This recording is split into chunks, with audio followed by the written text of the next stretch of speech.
ሰላም ውድ የቻናሌ ቤተሰቦች፣ በዛሬው ዕለት ለየት ባለ መልኩ እያንዳንዱ ኩዌስችን አንድ አንሰር የሚሉትን እነዚህን ቤስት እንግሊሽ ኦንላይን ኮርስ የምንሰጣቸውን እንደ አጠቃላይ በኦንላይን መማር የምትችሉበትን መንገድ በዚሁ አጋጣሚ ለማሳወቅ እፈልጋለሁ። ከዚህ ጋር የምታዩቸው እነዚህን የእንግሊዘኛ ሲምፕል የሆኑ ወይንም ቀለል ያሉ ኮንቨርሴሽን ናቸው፣ ቃለ ምልልስ ናቸው። ኩዌስችን ኤንድ አንሰር ኪው የምንለው ኩዌስችን ነው ወይንም ጥያቄ ነው። ኤ ደግሞ አንሰር ነው መልስ ነው ማለት ነው።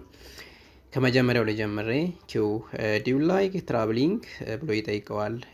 አንሰሩ ደግሞ ምንድን ነው? የስ አይ ሎቭ ትራቭሊንግ። ያ ማለት ምን ማለት ነው? ዱ ዩ ላይክ ትራቭሊንግ መጓዝ ትወዳለህ ነው ያለው።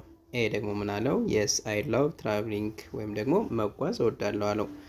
ዌር ዱ ዩ ሊቭ አለው። ከየት ትኖራለህ ሲለው ምንድን ነው ያለው? አይ ሊቭ ኢን ስሞል ታውን። ያ ማለት ከየት እኖራለሁ ነው የሚለው። ከአንድ ትንሽ ከተማ እኖራለሁ ነው የሚለው። ከትንሽ ከተማ እኖራለሁ። ሌላ ምንድን ነው የሚለው? ዋት ዱ ዩ ዱ አለ። ምን ትሰራለህ ሲለው አይ አም ኤ ስቱደንት፣ እኔ ተማሪ ነኝ አለው። አር ዩ ሜሪድ አለው። አግብተሃል ሲለው ኖ አይ አም ሲንግል፣ አይ አላገባሁም ይለዋል። ሌላ ምንድን ነው እዚህ ጋር ምላሹ? ጥያቄ ምን ብሎ ነው የሚጠይቀው? ዱ ዩ ላይክ ሪዲንግ ቡክስ ይለዋል። መጽሐፍ ማንበብ ትወዳለህ? የስ አይ ሪድ ቡክስ ኦፍን፣ አዎ ብዙ ጊዜ መጽሐፍ ማንበብ ምን ላለው እወዳለሁ። ዱ ዩ ላይክ አኒማልስ ይለዋል።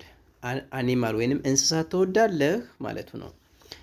የስ አይ ሎቭ ዶግስ፣ አዎ ውሻ እወዳለሁ ይለዋል። ዋት ኢዝ ዘ ዌዘር ላይክ ቱዴይ ይለዋል። ኢት ኢዝ ሰኒ ኤንድ ዋርም ይለዋል። ሶ እንደ አጠቃላይ እዚህ ጋር እናንተ የእንግሊዘኛ ብቃታችሁን የምታረጋግጡበት በደንብ አድርጋችሁ ማወቅ ይኖርባችኋል። ምንድን ያለን እዚህ ጋር? ዋት ኢዝ ዘ ዌዘር ላይክ ቱዴይ አለ። ዛሬ አየሩ ምን ይመስላል ነው የሚለው። የአየሩ ሁኔታ ምን ይመስላል ይለዋል። ከዛ ምንድን ነው የሚለው? ኢት ኢዝ ሳኒ ኤንድ ዋርም፣ ፀሐያማና ሞቃት ነው ይላል። ዋርም ማለት ሞቃት ማለት ነው። ሳኒ ማለት ፀሐያማ